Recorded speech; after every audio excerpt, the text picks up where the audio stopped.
La Voz del Derecho presenta Panorama Económico. Los hechos, las cifras, las medidas oficiales, el sistema cambiario, monetario y crediticio. Dirige y conduce Luis Alberto Ávila.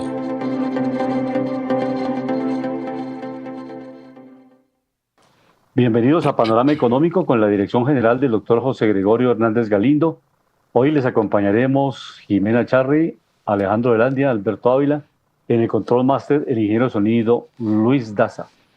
Como siempre, nuestro análisis internacional, lo que pues en este mundo se está discutiendo y lo que se está, los programas y proyectos que se están presentando pues a nivel global. Esta semana registramos la cumbre del cambio climático, que básicamente se desarrolló en estos días, esta semana, pero realmente no se avanza mucho porque a diferencia de la COP16, esta COP29 no hay muchos avances, no participaron presidentes importantes, ministros importantes de los países, sobre todo los países más comprometidos con el cambio climático. La ausencia de China, de Rusia, los presidentes de estos países, pues realmente no constituye en esta COP29 de cambio climático pues una grata impresión, porque si no van las potencias, que son las generadoras de la mayor cantidad de emisión de gases, pues naturalmente allí las decisiones que se toman son demasiado inútiles para implementarlas a nivel global. De otro lado, se ha planteado por los ministros que asistieron, en el caso de la ministra de Colombia, Susana Mohamed, se ha reiterado que los países que mayor índice de contaminación registran, pues son los que están obligados con esos excedentes económicos producto de la explotación intensa de los recursos naturales, que son los que están obligados a ayudar, inclusive a establecer un plan Marshall, o sea, un plan de ayuda a los países pequeños y medianos para para manejar este cambio climático que estamos registrando. O sea, no es un invento que ya estamos, por ejemplo, las inundaciones en Colombia, no es algo, Alejandro, que lo estamos viendo por televisión en otros países, lo que está pasando en el Chocó, en la Guajira, lo que está pasando en la región cundinaboyacense, todas las inundaciones que estamos registrando, pues realmente es el producto de este fenómeno del cambio climático, y por esas las razones que los países deben estar buscando, primero recursos, y esos son recursos financieros, porque si los países están, por ejemplo, con el caso colombiano, con un déficit fiscal, pues difícilmente van a tener recursos adicionales para invertirlos en el cambio climático. Por esa es la razón que hay varias fuentes de financiamiento. Una es la cooperación internacional, otra es básicamente la deuda, pero si los países se siguen endeudando, así como lo hicimos en la pandemia, pues estaremos condenados históricamente por generaciones a pues pagar esa deuda externa. No podemos estar viviendo, dijéramos, toda la vida, las etapas históricas del continente, pagando deuda externa, o por los medicamentos de la pandemia, 70 billones, y ahora si necesitamos para mitigar el cambio climático otros recursos adicionales. Entonces, por eso la propuesta que hay, que los países establezcan un fondo donde los países ricos aporten, no solamente en carreta y en teoría, que van a ayudar al cambio climático disminuyendo las emisiones, y como en el caso del Reino Unido, que planteó que para el 2035 se compromete a bajar en el 85% emisiones de gas carbónico. Entonces, son buenas propuestas, pero ellos las pueden cumplir porque tienen los recursos, tienen el músculo financiero, la estructura económica para hacerlo. Pero los países pequeños y medianos, ¿cuándo lo podrán hacer? Esa es la pregunta. Bienvenido, Alejandro, a Panorama Económico, e iniciemos cómo están esos indicadores. ¿Ya pasamos ese rally de la euforia, de la borrachera, de las elecciones, o todavía seguimos tendencia alcista de las acciones a nivel internacional, en Wall Street? ¿Cómo se comportaron esta semana las acciones? Sí, muy buenas tardes a todos los oyentes de Panorama Económico, mis estimados colegas Luis Alberto, Jimena, ingeniero Luis Daza y doctor José Gregorio Hernández Galindo. Estábamos mirando los movimientos y aquí también les pasamos un gráfico. Recordemos que la semana pasada ganó el presidente Donald Trump las elecciones y estábamos mirando los últimos datos. El último dato que me habíamos dado el viernes, pues no estaba el final. Ya les estamos mostrando cómo quedó el total de las elecciones en los Estados Unidos, y Donald Trump ganó con 300 votos electorales y con más de 75 millones de votos. Esto es algo inédito. Los únicos que acertaban en esto eran las casas de apuesta, curiosamente, porque todos los medios, la mayoría, los más reconocidos y reputados, le daban la preferencia a Kamala Harris. Entonces nos damos cuenta para quién juega el sistema y cómo tenían precisamente presionado al sistema, con su presión al sistema, porque recordemos que esto no era solo una persecución a través mediática contra Trump, sino era también una persecución de Estado. Recordábamos que el presidente lo habían perseguido los legislativos a través del impeachment, el ejecutivo y también el judicial a través de todas las demandas que se le habían instaurado. Lo comentábamos la otra vez. Hay muchos presidentes que se les debieron haber levantado procesos mucho más delicados por temas muy graves, hasta de derechos humanos. Nunca se hizo. Muchos se preguntan por qué será y qué pasó. También estamos mirando que los republicanos no solo quedaron con el Ejecutivo, sino con la Cámara Baja y con el Senado de los Estados Unidos. Muchos ven esto con felicidad. ¿Por qué? Porque sí pueden sacar cosas adelante, sí pueden sacar los temas de desarrollo, pueden hacer el tema de la migración, pueden mejorar el tema. Esto que lo que tiene que ver con migración legal, no ilegal, él ha dicho, no es que no se les permita venir, se les permite venir pero legalmente. Pero pues obviamente los problemas, los que han viajado a Estados Unidos, como lo decía, en las distintas ciudades pues se pueden dar cuenta del problema que se generó por tanta migración ilegal, pues son varios millones de personas, no solo latinos, sino también de otras partes del mundo, como África, algunos asiáticos. Entonces este es un problema fuerte para los Estados Unidos. Recordamos el problema de drogadicción, los cinturones también de miseria que se están formando y todo lo que tiene que ver con temas de orden sociales y también económicos. Estábamos mirando también dentro de los mercados, mirábamos la semana anterior que desde el miércoles que comenzó el mercado a operar, venía subiendo miércoles, jueves, viernes. Obviamente esto en el rally por la felicidad en los mercados que tomaron muy positivamente pues la elección de Donald Trump como ganador. Estaban muy felices.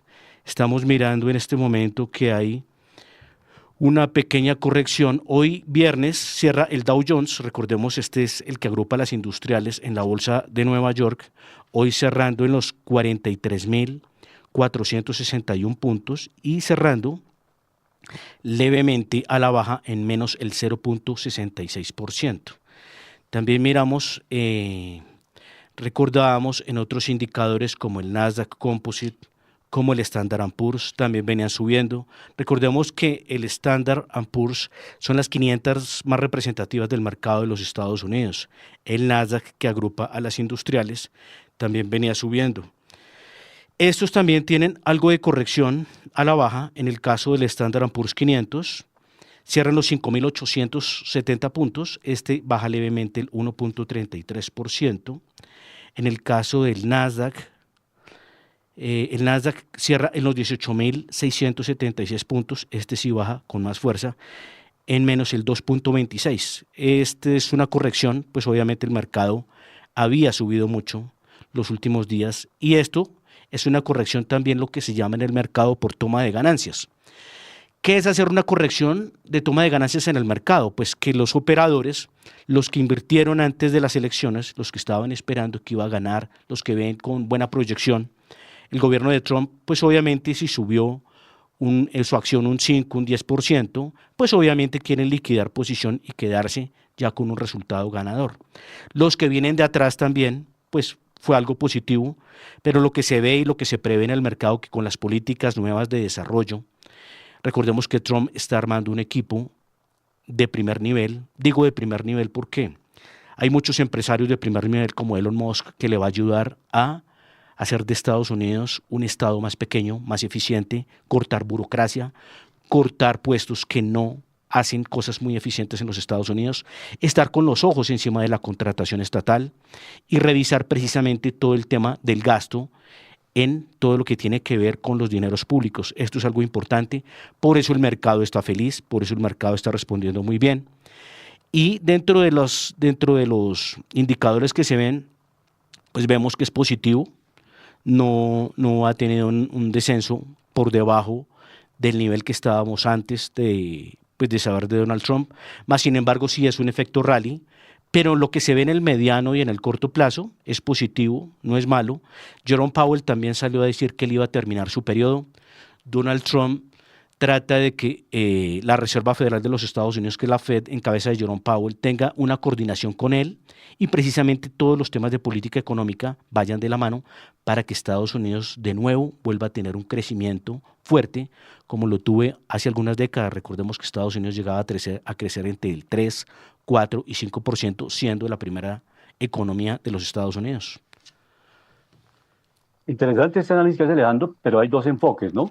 Un enfoque, naturalmente, que tiene que ver que cuando hay varias hojas de vida que están cuestionadas, ¿no? Hay varias personas que tienen investigaciones por, digamos, el fiscal que propusieron, pues tiene unos antecedentes penales. Entonces, todo eso es importante que la sociedad, no solamente la norteamericana, en cualquier parte del mundo, si una persona, dijéramos, cometió violación de niños, pues eso tiene que salir a la luz pública y yo no puedo ser fiscal general de la nación, dijéramos, Barbie Gracia Pablo Escobar en Colombia, fiscal general de la nación, porque tiene unos antecedentes penales que no le permiten. Entonces es posible que algunos funcionarios de Trump, pues el Congreso no les dé el aval respectivo. La otra alternativa es que no se presenten algunos juristas con los cuales conversaba esta mañana, que estas personas definitivamente lo hagan por la línea de no pasar por el Congreso, que también es factible, y se nombren, pues, dijéramos, sin más ni más, por un decreto del gobierno, pero entonces eso genera, pues, obviamente, una distensión y un manejo en el gobierno, no solamente en Colombia, sino en el mundo. Repito, si una persona tiene antecedentes penales y yo, por ejemplo, he cometido un delito de violación de un niño, pues eso naturalmente no me da para ser director de Bienestar Familiar, del Instituto Colombiano de Bienestar Familiar. No puedo ir a sentar cátedra ni como fiscal general de los Estados Unidos, ni como director del Instituto Colombiano de Bienestar Familiar cuando tengo antecedentes de violaciones. Ahora, lo de los empresarios es interesante, lo que Alejandro comenta de Elon Musk, que es un gran empresario, pero también hay una dificultad, no solamente en los Estados Unidos. Como siempre hemos dicho aquí en Panorama Económico, somos analistas, más no fanáticos, seguidores de ningún candidato. Y entonces la idea es que estar los empresarios en el gobierno, algunos traen algunos beneficios, pero otros van a desarrollar sus propios negocios. Por ejemplo, ¿qué dicen analistas de la otra parte? Desregular al máximo la inteligencia artificial y no dejar posibilidades de que un Estado, independientemente de que sea Estados Unidos y cualquier Estado del mundo, que se manejen los medios tecnológicos solamente para crecer las utilidades, que es importante en el capitalismo, que haya utilidades desde luego, pero que esta inteligencia artificial no tenga ninguna regulación y que atente contra principios éticos, morales y todo de un país, naturalmente que no es viable. Y obviamente las acciones de Musk han subido porque naturalmente esa es la conjugación política. O sea, no es bueno desde el punto de vista del liberal social que un empresario busque el poder también para incrementar sus utilidades de su propia empresa a través de la política. Lo que lo pueden hacer es desde afuera como empresarios, pero cuando ya se cruzan los dos estados, o sea, uno se convierte en ministro de Estado y simultáneamente yo soy el presidente o el dueño de empresas Postobón en Colombia, de Coca-Cola, una empresa de estas, y llego a regular o a desregular o a legislar con el Congreso del respectivo país para que se beneficien mis propios negocios y las acciones de mi empresa suban tremendamente porque no van a ser reguladas las empresas y obviamente al no ser reguladas el empresario puede pasar los límites de lo que es ético y lo que no es ético. Entonces, ese dijéramos un análisis de contexto, no solamente por Estados Unidos, es en el mundo general. Y bienvenidos los empresarios que quieran hacer eso, pero obviamente tienen que separar las dos puertas. Sí, o van a hacer negocios a través del Estado, van a regular y sacar medidas a través del Estado y van a enriquecer y a triplicar el valor de sus acciones y obviamente ser ricos más ricos, que eso no es un delito, pero que no lo hagan a través de los beneficios del Estado, con menor tributación y con normas que ayuden a tramitar en el Congreso para que estas firmas no tengan ninguna regulación y se cumpla ese famoso laissez-faire, laissez-passer, o sea, que dejar hacer y dejar pasar, y todo lo que se haga es perfecto. Entonces, ese es un análisis objetivo, constructivo de panorama económico. Sí, hay algo muy importante también, y ese análisis está bien hecho, pero me parece que hay algo que también debe estar ahí como implícito. ¿Por qué? Muchos dicen que es que la política no es importante, y claro, la política es hoy en día vital y estructural, a todos nos debe interesar y todos debemos de participar en ella. ¿Por qué? Porque pues cuando el político está suelto, eso en el caso de los servidores muchas veces que se sienten poderosos con el poder, ellos están al servicio de las personas. Yo aplaudo algo, cuando hay generadores de valor, cuando hay cabezas conciencias generadoras de valor es muy importante. Lo de la regulación es claro, es importante, pero a veces cuando hay una sobreregulación también tiende a castigar mucho los sectores de la producción, las compañías, y por ejemplo una persona como Elon Musk, que obviamente hay que aplaudirle mucho el desarrollo que ha traído a los Estados Unidos, el empleo que ha traído a los Estados Unidos. Si bien es cierto hay que tener algo de supervisión, algo de control, son personas que llegan a revolucionar otra vez Estados Unidos a nivel industrial. Recordábamos, y lo he dicho en muchas ocasiones, Estados Unidos perdió mucha competitividad a nivel industrial. Se puso a migrar sus empresas a México, a China, a Vietnam, a muchos países de Oriente, de Medio Oriente, de Asia, como en el caso de India también. Entonces, ellos perdieron competitividad en el tema, por ejemplo, lo hablábamos de los microchips. Los países que mejor desarrollan en este momento microchips de alta tecnología, tecnología de punta, son Taiwán. ¿Qué pasaría donde China vaya por Taiwán y se quede con Taiwán? El problema para el planeta es vital y estructural. Entonces es importante, sí, claro, la regulación, pero la regulación debe de ayudar a propender por el desarrollo, porque muchos que hemos hecho negocio, hemos tenido empresa, nos damos cuenta que puede que en Colombia y en otros países también existe el vicio del servidor público, que le ponga una cantidad de trabas al productor, al empresario y al societario para poder sacar sus proyectos adelante. Le dicen, no, esto se demora 6 meses, 1 año, 2 años, para que el empresario o el desarrollador tenga que decirle, oiga, venga, ayúdeme. Entonces le diga, bueno, ¿cómo hacemos? ¿Qué hacemos? Y eso se sabe, eso es un secreto a voces. Entonces, lo que hay que hacer, y lo que felicito de que está siendo un gobierno muy competitivo, está metiendo gente de altísimo nivel. Digo de altísimo nivel, ¿por qué? Es gente que sabe del desarrollo, es gente que no se va a lucrar con el gobierno, es gente que no se ha enriquecido con el gobierno, es gente que se ha enriquecido con la empresa privada, con el desarrollo. Lo comentábamos, Elon Musk hizo de la ciencia ficción algo real. Ya él pasó a la NASA en un tema de tecnología de cohetes, ya los cohetes ya no son desechables, son reutilizables, eso baja mucho los costos. Gracias a eso, él ya tiene unos proyectos para generar unas estaciones espaciales, para hacer unos viajes a Marte, ya tienen un programa de colonizar Marte a través de Tesla, que son los vehículos eléctricos, que también disminuye un poco la contaminación, son cosas muy positivas, muy buenas. Hay otros empresarios que también están con Trump desarrollando todo esto y parece muy interesante porque si vemos Estados Unidos llegó a ser muy grande fue por esa industrialización, por ese desarrollo, por esos inventos, y una de las cosas que ayudó a Estados Unidos a ser potencia fue que las mentes brillantes, los genios, siempre los cubrieron, los ayudaron y los aplaudieron. Entonces me parece que es un tema que tenemos que aprender mucho. Lo hablaba la otra vez también, sin fanatismos, desde el resultado, la resiliencia que tiene un presidente como el expresidente y ahora presidente Trump, que la verdad es algo inédito, no se ha visto una persona que haya estado tan perseguida y que haya sacado precisamente una elección adelante y que haya ganado un estado supresivo que lo venía persiguiendo. Hay que mirar resultados, pero hay que mirar precisamente cuáles son las políticas que nos llevan al desarrollo. Y Colombia, recordemos que el primer socio político y comercial más fuerte, pues obviamente es los Estados Unidos. El gobierno de Gustavo Petro, algo que me añado a lo que decía Luis Alberto, también tiene que seguir eso. Personas que hayan estado vinculadas de cierta forma con violencia o con el delito no deberían estar en ciertas cosas, aunque uno nunca debe ser 100% aislacionista o suprimir a alguien porque alguien se puede rehabilitar y también merece, ¿sí? Entonces es importante, pero eso es cuando hay un cambio de conciencia. Lo que decía Luis Alberto, pues no se puede poner a Garavito de director del bienestar familiar y no se puede poner de presidente de una persona que ha hecho sufrir también a muchas personas. Entonces es la coherencia, pero hay una cosa que es muy positiva, que es cuidar a los emprendedores, cuidar a los desarrolladores y a los que realmente traen beneficio a la sociedad y a la humanidad. Dentro también de los mercados mirábamos algo que es positivo. Mirábamos que dentro del tema de las guerras, que también se viene moviendo eso, muchos están a la expectativa de que se acabe esa guerra entre Ucrania y Rusia. Esto es algo muy delicado. Estaban diciendo que Rusia y Ucrania tenía material para formar una bomba sucia del tamaño de Hiroshima y Nagasaki. Imaginémonos y recordémosle a los oyentes que Ucrania ya se metió en una población que se llama Kursk, una región de Rusia, a generar también una invasión, un bombardeo.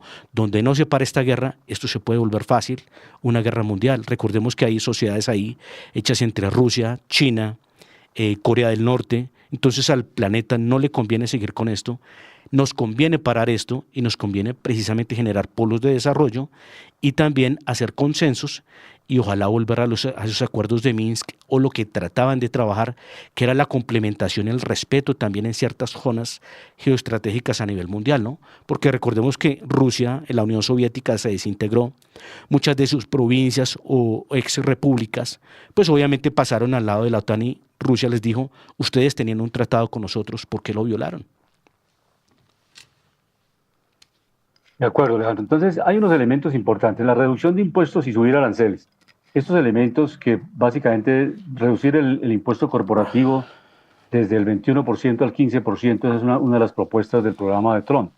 Y pues el tema está centrado básicamente en atención a los contribuyentes. Y se puede dar inclusive, si hay mucha atracción, fuga de capitales de América Latina con esta medida, porque hay muchos inversionistas en América Latina que preferirán ir a Estados Unidos o preferirán trasladar sus capitales a Estados Unidos, como en el caso chileno que ya se está empezando a plantear por parte de los empresarios de este país que podrían ubicarse en los Estados Unidos. Entonces, esto tiene su más y su menos. O sea, toda medida económica no favorece al 100% de la población. Eso es una realidad total. O sea, uno no puede pensar que uno dicta una medida económica y eso favorece a todas las personas.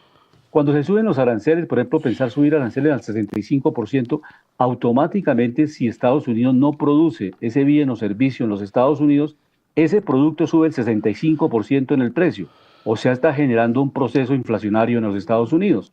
Entonces, esos son los elementos que hay que analizarlos acá en Panorama Económico, independientemente de que haya ganado, en este caso, el presidente Trump. Son medidas económicas que estamos viendo los impactos que pueden tener. O sea, subir usted el arancel de 30 al 65%, pues eso va a generar inflación en los Estados Unidos, sin ninguna duda. Sí, y eso puede generar también traslado de capitales y de inversiones de un lado a otro. Y en el caso de China, pues obviamente una contracción. O sea, ¿qué se promovió en los 30 años del neoliberalismo? Como hemos comentado acá, esa escuela que planteaba altos intereses, liberación del mercado de capitales, dijéramos, los tres principios más importantes, y son los tres principios más importantes del neoliberalismo. En eso se separa Trump del neoliberalismo, en el sentido que Trump es un proteccionista, no es un librecambista. O sea, él no busca el libre cambio. Él va a cerrar la economía norteamericana a punta de aranceles. No le va a decir al empresario, usted tiene que ser innovador, crecer como lo hacen los chinos con la innovación, sino le voy a proteger como al niño todavía, que le voy a subir el arancel para que usted de pronto, si es ineficiente, siga siendo ineficiente, a costa de que ese producto que vamos a importar es mucho más costoso porque no lo estamos haciendo aquí en los Estados Unidos, o las empresas que están en Estados Unidos se acabaron, en fin. Entonces, esos son los elementos de riesgo que se tienen en las medidas económicas. Hay que analizar el contexto de parte y parte, lo positivo y lo negativo, porque esa es la riqueza de los programas de análisis económico en la radio colombiana y en Panorama Económico, desde luego, Alejandro. Hay algo que iba a decir ahí. Lo que dice Luis Alberto es cierto si no hay alguien que supla esa necesidad en el mercado. Por ejemplo, los automóviles. BYD es la competencia de Tesla a nivel global. BYD se quiere meter a través de México hacia Estados Unidos, pero obviamente ustedes saben, nosotros sabemos que los chinos compiten deslealmente. Ellos a veces producen a pérdida, pero produciendo a pérdida ellos lo que buscan en el largo plazo es romper el mercado, romper a la competencia para quedarse con precisamente el mercado. Esto es positivo lo que está haciendo Trump porque, y es la moda que lo hablábamos en Panorama Económico, lo hicieron muchos países. Si Estados Unidos baja los impuestos al 15%, Estados Unidos otra vez, primero va a acabar con el déficit comercial que se creó desde mediados de los 80. ¿Por qué? Porque las compañías al tener más utilidad, menos impuesto, esto les da un respiro y un alivio en su hoja de balance. ¿Qué es el resultado en la hoja de balance? Pues obviamente que van a tener más ingresos, más utilidades, y al tener más utilidades las empresas van a vivir más y van a ser más competitivas con las empresas internacionales. Entonces nosotros, en cambio, por ejemplo, de quejarnos con eso, tenemos que seguir por la misma senda. Pero para seguir por la misma senda, ¿qué tenemos que hacer? Achicar el tamaño del Estado. Quitar tantas prebendas del sector público, achicar muchos estamentos gubernamentales y quitar los que sean ineficientes. ¿Para qué? Para que se vuelva óptimo el manejo del Estado, que el Estado se maneje como una empresa. Y algo que iba a decir, es importante que vivamos en democracia y es importante que un país busque el bienestar de todos, pero hay que empezar a hacer algo y tenemos que empezar a hacer una reflexión. Eso de las elecciones se debería reevaluar, que es que se manda a alguien y que yo voy a ser el presidente o el alcalde, si no sabe desarrollar una política económica, si no sabe sacar un país adelante, una persona de esas no debería estar ahí. Eso debería ser así como las empresas más prestantes del planeta que contratan un headhunter, que contratan un cerebro, lo eligen para que dirija una empresa, pero no por la campaña que él hace, sino por los resultados que tiene, por la visión y por los esquemas de desarrollo que genera, que es lo que trae sostenibilidad y sustentabilidad. Eso lo han hecho países muy eficientes, lo contábamos, países que bajaron al 15% de la tributación, del 12 al 15%, Singapur, caso de éxito, un país muy pequeño que queda en Asia, un país sin riquezas, un país, la única riqueza que le dio la vida es que quedó en un tránsito de mercancías entre Asia, Europa y Medio Oriente, y también pues algunos países que quedan en la zona. Entonces es muy importante porque supieron aplicar sin riquezas naturales, sin riqueza monetaria, supieron aplicar precisamente una política de castigo a la corrupción. Ellos castigan de una forma la corrupción, son de los países más severos castigando a la corrupción pública. Son países que atraen mucha inversión privada, precisamente con los bajos impuestos. Son países que cuidan mucho precisamente el orden público a través de leyes que hacen respetar mucho y que castigan también al que las infringe. Miramos el caso de Irlanda. Irlanda estaba quebrado en Europa en los bonos de deuda pública año 2010-2013, donde muchos países de Europa se quebraron y él estaba integrado en un grupo que le decían los pigs, que es la traducción en español es los cerdos. Les decían los pigs de Europa, ¿por qué?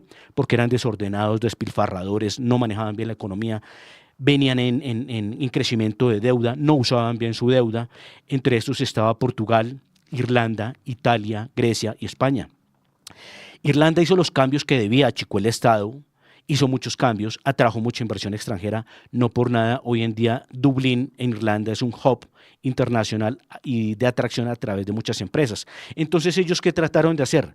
Compensar volumen de impuestos por más volumen de compañías. Si antes, por ejemplo, tenían 100 compañías, ahora tienen 3.000 compañías. Entonces, precisamente, el volumen es compensado por la masa, ¿sí? Entonces, es algo interesante porque son modelos de desarrollo que han sido efectivos, pero para que esto sea cuidado, precisamente el país toca enseñarle, educarlo y decirle a los políticos que ellos están ahí es para servir, no para sentirse poderosos, y también que hayan pues mentes de conciencia, con una conciencia elevada, porque es que uno no le puede dar, por ejemplo, en el caso de Estados Unidos, dicen que es que el aborto hasta los 9 meses, sí, claro, cada persona puede hacer con su vida lo que quiera y hay que respetarlo, pero estar cogiendo la moda de estar haciendo abortos a los 7, 8 y 9 meses, pues eso ya es un tema de tocar otros valores, principios, porque hacer con el cuerpo de uno lo que uno quiera es respetable y eso hace parte de la vida íntima, pero hacer con otra vida, ya tomar una decisión de muerte o de suprimirle la vida,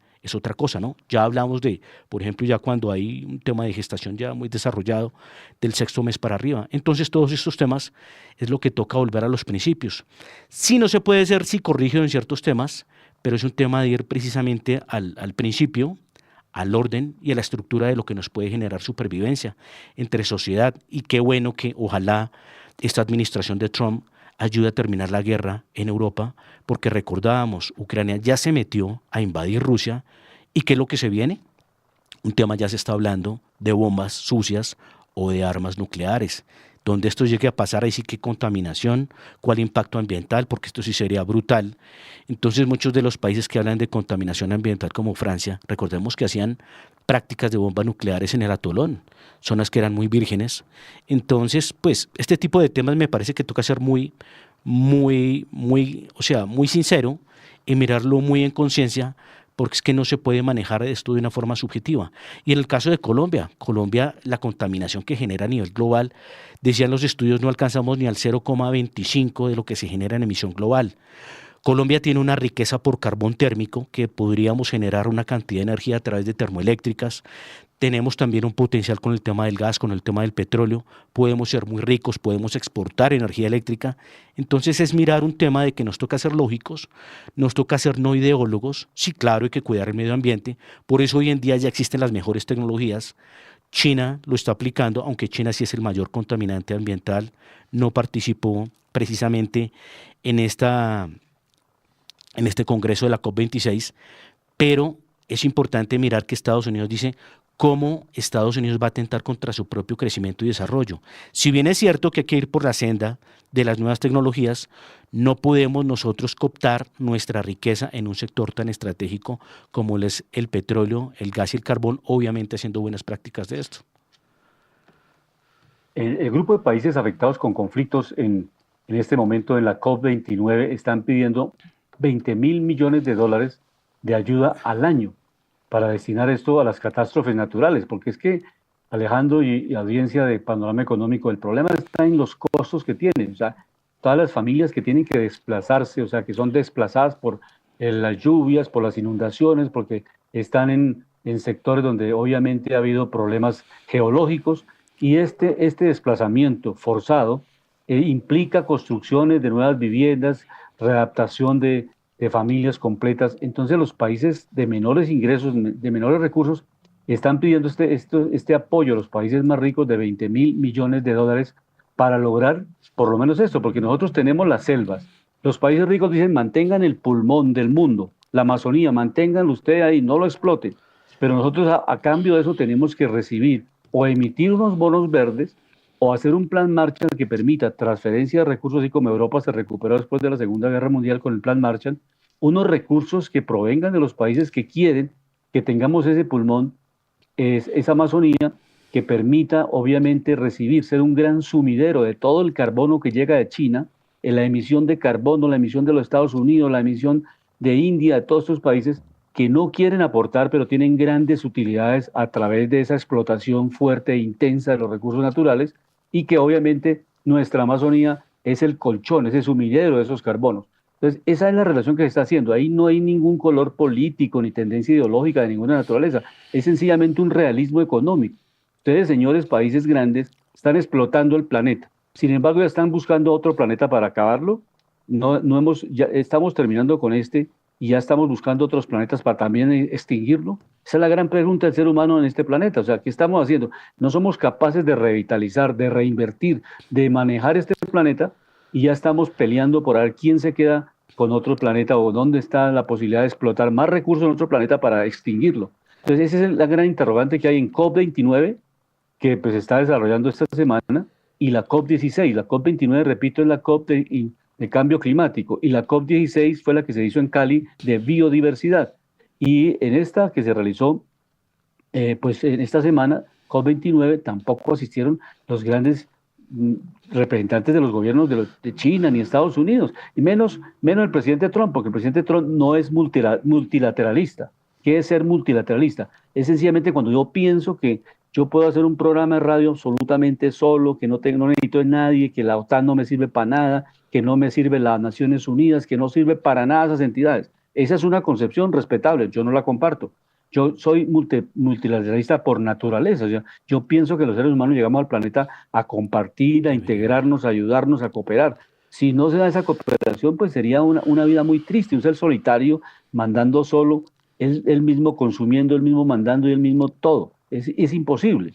Entonces, esa parte es el riesgo que está corriendo, digamos, ahora en este momento, esta segunda administración del presidente Trump. Ya le digo, él ya es el presidente, uno no tiene ya pues, que cuestionar, nadie le está diciendo que, como en las elecciones pasadas, que Trump se robó las elecciones, no, él se las ganó, y los tribunales van a manifestar eso porque esa es la realidad. Lo mismo pasó cuando lo ganó el señor Biden, ganó las elecciones, y esa es la democracia norteamericana, para eso tienen sus autoridades judiciales, para que verifiquen después de las elecciones si los votos están o no están.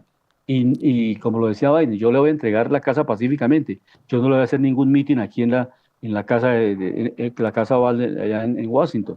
Simplemente usted va a llegar tranquilo, va a recibir el gobierno como se debe hacer en un país civilizado. Yo perdí las elecciones, señor gobierno X, porque cuando termine su gobierno Trump, esperamos que lo termine y lo entregue pacíficamente a otra persona, sin generar ningún fanatismo, ninguna polarización, porque ganó otra tendencia. Eso es factible porque eso se da en la democracia. Un gobierno de una tendencia, después llega otro gobierno de otra tendencia. Si él hace bien la tarea, hace un buen gobierno, pues tendrá la posibilidad que elijan a otra persona de esa misma tendencia ideológica. Si no lo hace bien, y si los partidos son sencillamente egocéntricos, no forman líderes, como le pasa al Partido Liberal Colombiano, que hace 20 años el señor César Gaviria se apoderó del Partido Liberal y no lo entrega a nadie, entonces eso no es democracia. Prácticamente el expresidente Gaviria se convirtió en el Maduro colombiano. O sea, critica aquí a Maduro porque lleva 10 años y él lleva 20 años dirigiendo el Partido Liberal Colombiano. O sea, usted cuando entra a un partido, lo lógico que en el partido, quienes estudiamos ciencia política, sabemos que los partidos son elementos de discusión democrática y que se construye de abajo hacia arriba, y que cuando los partidos se desconectan de la realidad, se desconectan de las comunidades, pierden protagonismo y pierden las elecciones. Así le pasó en Venezuela. El Partido de Acción Democrática, COPEI, todos los partidos se desconectaron de la sociedad, cayeron en la corrupción. Los señores los expresidentes vivían en los Estados Unidos, tenían sus yates, tenían sus propiedades, explotaban el petróleo para su beneficio personal y de sus familias, y entonces eso a la población le cayó muy bien el discurso del presidente Chávez en su momento, y llegaron los dictadores de izquierda o derecha, porque no hay partidos políticos organizados. Entonces lo que uno se está dando cuenta, ya los analistas políticos están viendo en Estados Unidos, que el gabinete Trump es un gabinete que inclusive va por encima del Partido Republicano, porque se pretende ahí estudiar y elegir que él quiere formar su propio partido político hacia el futuro, o sea, salirse inclusive del Partido Republicano.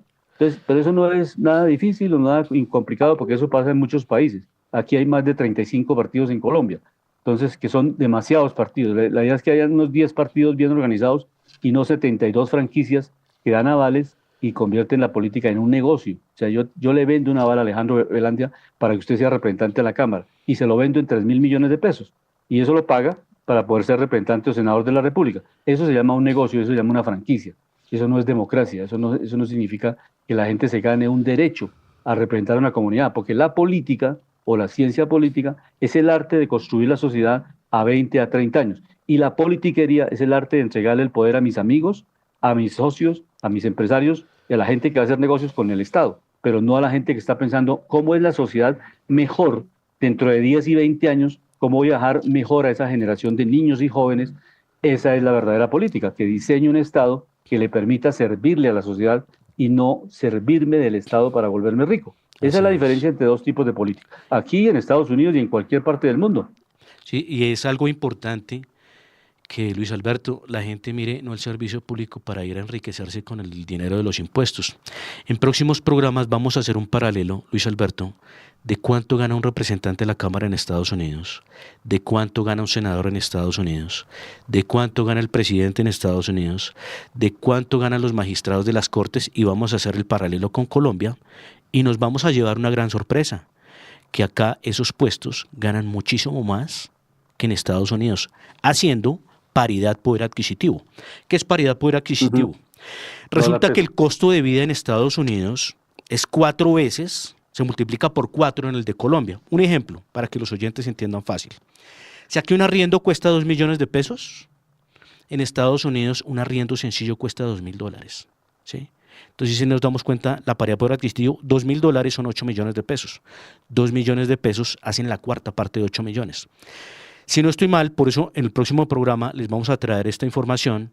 Si un senador gana $180.000 al año, pues eso se divide por 12. Y ese es el sueldo que ganaría. Si acá un representante de la Cámara, un senador, gana 47 millones, son más de 500 millones de pesos al año, ¿sí? Entonces vamos a mirar que en un país subdesarrollado como Colombia ganan más. Entonces, cuando precisamente nosotros hablamos del sector público, del servicio público, yo digo, porque lo que dice Luis Alberto tiene razón, pero hay otra cosa que yo también voy es al mérito. Por ejemplo, que no porque una persona sea blanca, negra, de cualquier color, de cualquier etnia, si es hombre, mujer, lo que sea, que es que tiene que ocupar un puesto porque hay que darle la oportunidad. No, hay que darle la oportunidad a quien tiene la expertise, quien tiene la experiencia, quien tiene la idoneidad y el conocimiento. Y eso muchas veces tampoco lo da una carrera, porque uno ve muchos profesionales recién egresados y recién salidos que uno los va a hacer preguntas, por ejemplo, de economía, no tienen nociones de economía. Hay muchos abogados, Luis Alberto, que me ha pasado últimamente, que me ha tocado preguntarles, ¿ustedes tienen nociones de economía? Porque ellos, haciendo las cuentas dentro de sus temas a nivel judicial, andan perdidos, porque se cogen de la ley y resulta que la ley no está anclada a las dinámicas económicas. Y como no están ancladas a las dinámicas económicas, cometen muchos errores, cometen torpezas. Entonces es importante precisamente ir a lo técnico, ir a lo clave, al resultado final, y tener nociones de economía básica, porque si no el resultado por eso sigue siendo el mismo. El tema de las creencias. El tema del modelo educativo que hemos tenido en nuestros países, no crean líderes para desarrollo, tratan es de crear personas para que sean empleados. Siempre el tema, por ejemplo, aquí del fracaso de las crisis está mal visto.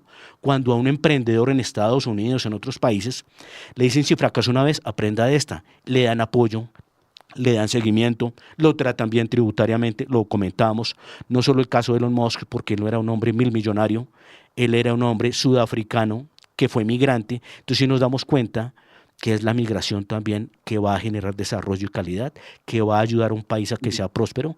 En eso Estados Unidos es muy bueno. Por eso este presidente Trump, hay un gran actor que no solo fue libretista, actor, productor de cine y empresario del cine, que fue Sylvester Stallone, que esta semana estuvo en una reunión y dijo que él era el segundo George Washington, porque era un ser tan revolucionario, era un ser que quería tanto a su nación, y en el tema de políticas multilaterales, no es que Estados Unidos a través de Trump no le guste ser multilateral, sí le gusta. Lo que pasa es que a Estados Unidos le cooptaron ciertas cosas a nivel global, a través de la OMS, a través de la ONU y a través de muchas cosas en las cuales Estados Unidos se ha visto desfavorecido. Por eso mismo fue que Estados Unidos entró en un déficit y empezó a mandar la industrialización afuera de Estados Unidos. ¿Quién pierde? Pues el empleo en Estados Unidos, la gente que trabaja en Estados Unidos. Comentábamos hace unos años que de los mejores empleadores en Estados Unidos, Luis Alberto, era la General Motors Company y era de las empresas más grandes del mundo. Hoy en día la General Motors, la Ford, Chrysler no aparecen dentro de las 10 o 20 compañías más grandes del mundo. Ya están quedadas por debajo de la 15. Ya hay empresas como la BYD de China, que a ellos sí les permiten muchas cosas, contaminan mucho. Entonces eso se vuelve una competencia desleal. Pero lo importante es precisamente que preferimos nosotros tener un país como potencia China, mandando y rigiendo el planeta, o un país como Estados Unidos, con todas sus bendiciones y algunas falencias de pronto, pero por lejos creo que es mejor como socio a nivel global, como un referente, y pues gracias a también Estados Unidos hubo mucho desarrollo. Sí es importante, por ejemplo, las leyes para que haya regulación, mas sin embargo que no sean exageradas y que no le den esa arma al político para poder aprovecharse del ciudadano, aprovecharse del empresario y sentirse rey, porque el servidor público se tiene que sentir servidor, ¿sí? Y la ley debería ser fuerte con ellos. ¿Por qué? Lo decíamos, miren lo que es Singapur hoy en día, a punta de ley y a punta de dinámicas y ayuda a los sectores de la economía. Entonces me parece que es algo importante, pero yo siempre llamo es a revisar datos, a revisar crecimiento, puntuaciones. Los que han sido o hemos sido empresarios, hemos tenido negocios, sabemos que tener una empresa por muchos años sostenible no es fácil, es difícil por los ciclos económicos, por la competencia, por los costos, por la inflación, por muchas cosas. A ellos hay que ayudarlos mucho y al sector productivo hay que ayudarlo mucho. Por ejemplo, algo interesante en Colombia, Luis Alberto, y algo que se debería aplicar a nivel global. Los pequeños inversionistas deberían estar libres de impuestos para que inviertan en acciones, por ejemplo, en Colombia como Ecopetrol, los bancos, compañías en desarrollo, en el caso de Estados Unidos, Tesla y muchas otras. ¿Por qué? Porque es que ellos cogiendo sus ahorros, invirtiéndolos en activos de generación de valor, pueden tener algo adicional a una pensión, que esos activos, gracias, les pueden dar dividendos, también les pueden dar crecimiento y es una buena filosofía de inversión y también de cuidar los activos del país. Entonces, dentro de esto me parece que es importante lo que está haciendo Trump en el multilateralismo, revisar qué conviene a Estados Unidos y qué no también, porque como él lo ha dicho, la primera función de un presidente es primero proteger a su país y después sí hacer convenios para que seamos complementarios. Pero como él decía, hace 40 años a China, a Estados Unidos, lo tienen con déficit comercial. Lo tienen precisamente con un desbalance y con una desventaja a nivel de intercambio. Eso es lo que tiene que ver con déficit comercial.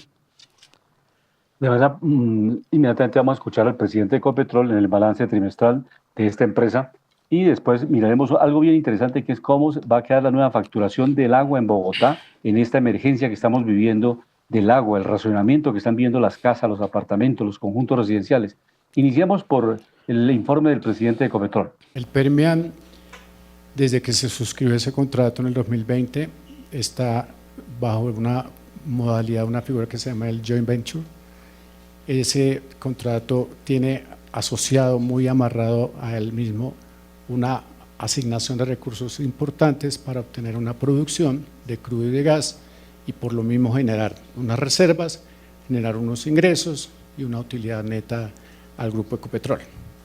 Y obviamente la contraprestación es primero haber hecho un carry y haber puesto unos recursos, haberse comprometido con la generación de recursos propios del negocio a seguir apalancando esa entrada en el negocio y lógicamente a unos márgenes derivados de la operación en esa cuenca. Ese contrato en este momento está en revisión para evaluar dos opciones: o continuamos como un joint venture con nuestro aliado Oxy allá en los Estados Unidos, o si hubiera condiciones críticas entraríamos a un Joint Operation Agreement, JOA, y si no, pues nos tocaría pensar en armar nuestra propia equipo de trabajo para poder ejecutar. Las negociaciones van por un paso, por un ritmo muy bien, digamos que tenemos unas muy buenas relaciones con Oxy en esa revisión de esas condiciones y yo creo que también muy pronto hemos de estar anunciando la continuidad. No sé si recordamos que en este año Ecopetrol tenía una opción muy buena para quedarse con unos campos extractivos y de producción en los Estados Unidos, que era en Texas con el tema también de Permian.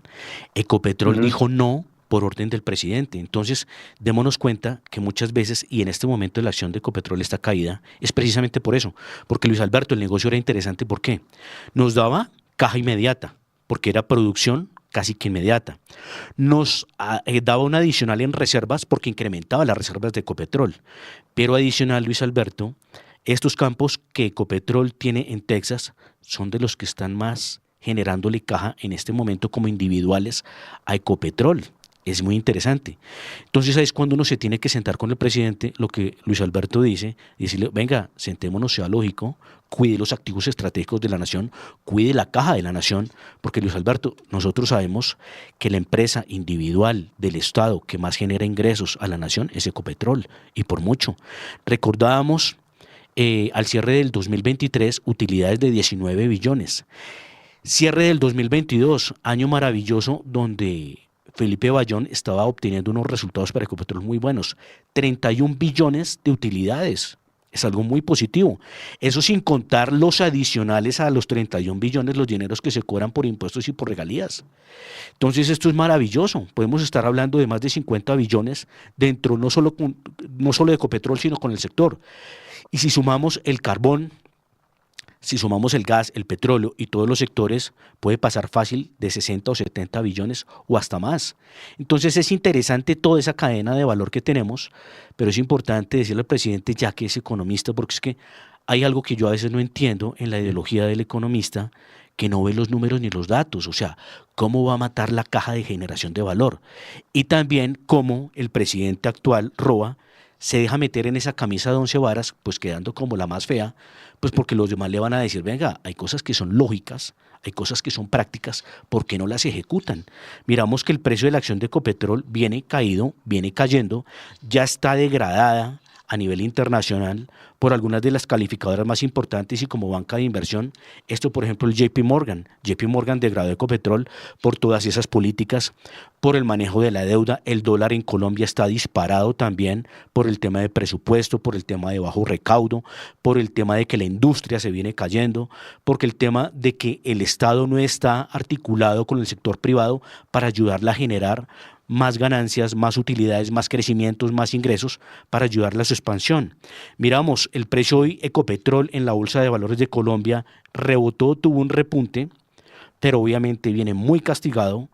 Está su acción en los 1.725 pesos y hoy sube o rebota el 3.92%. El presidente de Ecopetrol está diciendo, venga, no repartamos dividendos, pero lo que está queriendo escuchar el mercado es que Ecopetrol, con los ingresos que tiene y también con el estado de la mano, por un lado, abra nuevos proyectos de perforación y desarrollo de nuevos campos. Dos, que si aprovecha las oportunidades que se dan en Texas, las tome. Y tres, que obviamente ayude a esa una generación de caja y de valor, porque esas utilidades pueden comprar caja directa, como el caso que lo comentábamos en Texas con el tema de desarrollo. Sería muy bueno para Ecopetrol por sus ingresos, por su caja y por sus reservas. Vamos a dar este pequeño tips que es básico para la facturación del agua en Bogotá. Recordemos, estamos pasando un momento difícil en la ciudad de inundaciones, pero a pesar de que está lloviendo, no ha subido el nivel de los embalses. Recordemos que tenemos dos humedales al norte de Bogotá, el humedal de Torca y el humedal de Guaymaral, y allí hay que trabajar con ingeniería de alto alcance, la posibilidad de elevar la autopista para que evitemos estas inundaciones al futuro y manejar estos dos ecosistemas, los dos humedales, el humedal Torca, repito, y el humedal de Guaymaral, para que podamos ampliar la autopista norte, que ya hay un contrato hace 2 años. Pero miremos cómo queda la facturación en Bogotá y cómo se va a estimular a la gente que no ahorre agua, pues se le va a castigar.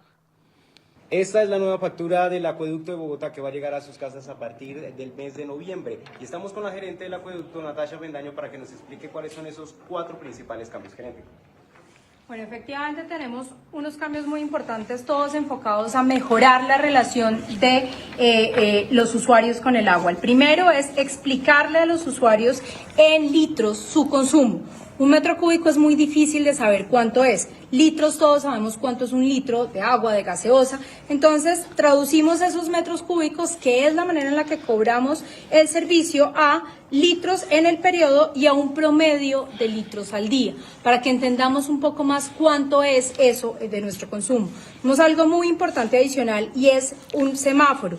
Colores. Si ve este rosadito, quiere decir que consumió más que el periodo anterior. Si es amarillito claro, quiere decir que consumió lo mismo. Si es verde, felicítese, disminuyó el consumo y tiene que seguir haciéndolo. Incluimos tips para reducir el consumo. ¿Qué quiere decir esto? Ojo, si está consumiendo más, bájele el consumo y utilice estas recomendaciones nuestras. Es mucho más evidente el cobro por cada uno de los servicios, acueducto, alcantarillado, otros cobros, y para los 950.000 usuarios que aún les cobramos aseo, para que sean conscientes de la diferencia en cada uno de los valores. Finalmente, algo muy importante, y es un espacio pedagógico. Aquí, los usuarios a los que no les cobramos aseo, les va a aparecer todas nuestras campañas pedagógicas para mejorar la relación con el agua. Gerente, y para finalizar el tema, ¿va a llegar físico y también virtual entonces? Claro, aquí no cambia. Simplemente el que hoy en día, y aprovecho para invitarlos a todos a inscribirse a la facturación virtual, que les llega virtual, les seguirá llegando virtual. A los que les llega en físico, les seguirá llegando el físico. Esta es simplemente un nuevo diseño de la factura. Muy bien, entonces recuerden, a partir del mes de noviembre empezará otro cambio en la factura del acueducto de Bogotá. Luis Alberto, sí. Muchas gracias por estar en sintonía de La Voz del Derecho y Panorama Económico. Nos quedan 5 segundos porque ya estamos sobre el tiempo, Alejandro. Sí, cerramos con dólar. Hoy viernes en los mercados miramos 4.445. Hoy cerrando el viernes en menos el 0,81%, ha tenido un fuerte rally. El peligro, obviamente, recordémosle a los oyentes, para la subida del dólar es que la deuda se incrementa y gran parte de la deuda la tenemos en dólares. Ok.